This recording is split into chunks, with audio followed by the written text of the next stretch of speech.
নমস্কাৰ বন্ধুসকল, এবি টিপছৰ নতুন এটা ভিডিঅ'লৈ আপোনালোকক স্বাগতম জনাইছোঁ। মই বিষ্ণু বেদী। আপোনালোকে হয়তো গম পাইছে, ইলেকশ্যন কমিশ্যন অফ ইণ্ডিয়াই আপোনালোকৰ ভোটাৰ কাৰ্ডসমূহ আধাৰ কাৰ্ডৰ নম্বৰৰ লগত লিংক কৰিব দিছে। গতিকে এই ভিডিঅ'টো আজি তাৰে ওপৰত প্ৰস্তুত।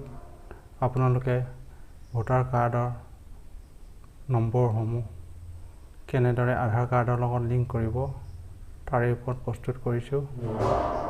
ইয়াৰ বাবে আপোনালোকক লাগতিয়াল হ'ব এটা এপছটোৰ লিংকটো মই ডেছক্ৰিপশ্যনত দি দিম, আপোনালোকে ইনষ্টল কৰি ল'ব। এতিয়া আহক মূল ভিডিঅ'টোলৈ।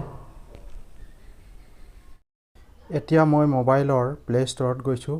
প্লে ষ্ট'ৰত মই ভোটাৰ হেল্পলাইন বুলি টাইপ কৰিম, যিটো এপছটোৰ নাম। এই এপছটোৰ লিংক মই ডেছক্ৰিপশ্যনত আপোনালোকক দি দিম, আপোনালোকে ইনষ্টল কৰি ল'ব পাৰিব।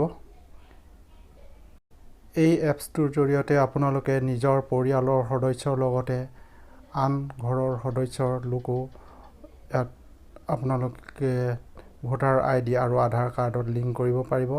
তাৰ বাবে কেৱল আপোনালোকৰ প্ৰয়োজন হ'ব মোবাইল নম্বৰ। সকলোৰে মোবাইল নম্বৰ লাগিব, বেলেগ বেলেগ ঘৰৰ বেলেগ বেলেগ মোবাইল নম্বৰ, আৰু এটা নম্বৰতে গোটেই ঘৰৰ সদস্যৰ নাম ভৰ্তি কৰিব পাৰে। এয়া চাওক, ডাউনলোড সম্পূৰ্ণ হ'ব আৰু এতিয়া মই অ'পেন বটনত ক্লিক কৰিছোঁ, লগে লগে এপছটো অ'পেন হৈছে। এতিয়া কিছুমান পাৰ্মিশ্যন খোজে, তাত আপোনালোকে আই এগ্ৰীত ক্লিক কৰি সোঁহাতে থকা নেক্সটত ক্লিক কৰক। ইয়াৰ পিছত আপোনালোকে লেংগুৱেজ ছিলেক্ট কৰি গেট ষ্টাৰ্ট বুলি যিটো আছে তাত ক্লিক কৰক, নাইবা ভোটাৰ ৰেজিষ্ট্ৰেশ্যন গৈ আপোনালোকৰ লেংগুৱেজ ছিলেক্ট কৰিব পাৰে, যিটো লেংগুৱেজ ছেটিংছ বুলি আছে তাত আপোনালোকে লেংগুৱেজ ছিলেক্ট কৰিব পাৰে। এতিয়া আহোঁ মূল বিষয়লৈ। মূল বিষয় হৈছে ভোটাৰ ID আৰু আধাৰ কাৰ্ড লিংক। ভোটাৰ ৰেজিষ্ট্ৰেশ্যন যিটো আছে তাত ক্লিক কৰক। লগে লগে আপোনালোকে নতুন পেজ এটা দেখিব, ইলেক্টৰেল অথেণ্টিকেশ্যন ফৰ্ম 6B, সেইটোত ক্লিক কৰক।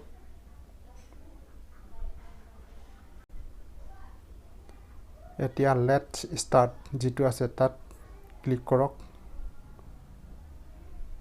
তাৰপিছত আপোনালোকে আপোনালোকৰ মোবাইল নম্বৰ যিটো আছে সেইটো দি দিয়ক।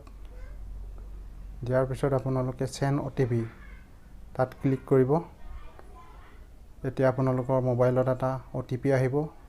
সেইটো OTP যিটো লিখা আছে তাত আপোনালোকে এই মেছেজত অহা OTPটো লিখি দিয়ক। তাৰপিছত ভেৰিফাই OTP তাত ক্লিক কৰক।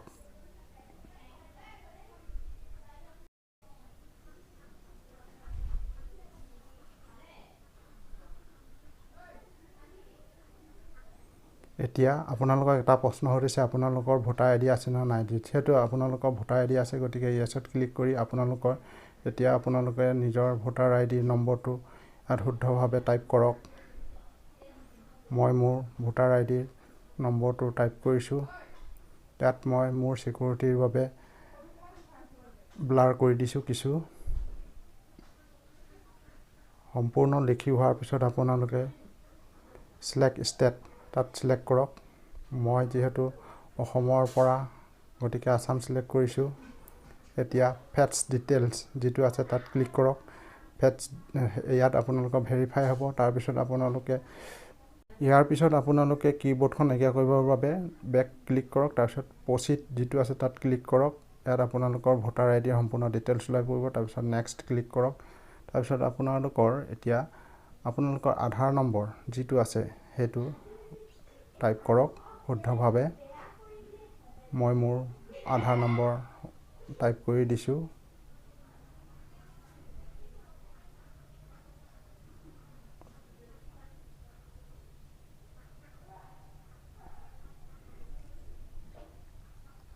তেতিয়া আপোনালোকে যিটো মোবাইল নম্বৰ দিছিলে সেইটো টাইপ কৰক।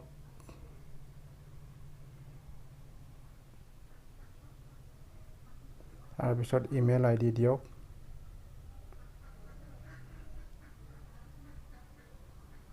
এতিয়া আপোনালোকৰ প্লেচ